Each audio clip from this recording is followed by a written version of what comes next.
माझ्या मनामध्ये हीच कल्पना होती की महाराजांचे पुतळे सगळीकडे आपण निर्माण करतो, पण महाराज त्यांच्या जीवाला जीव देणारे साथीदार आणि सेनापती होते.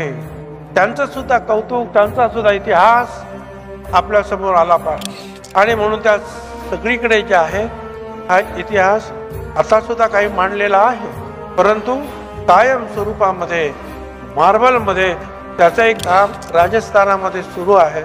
तिथे झाल्यानंतर ते पुन्हा सगळं बसवलं जाणार आहे. अतिशय मजबूत असं पत्थराचं काम जे आहे हे सगळं आहे. पोकळ काही नाहीये तिथे, पोकळ गप्पा सुद्धा नाही.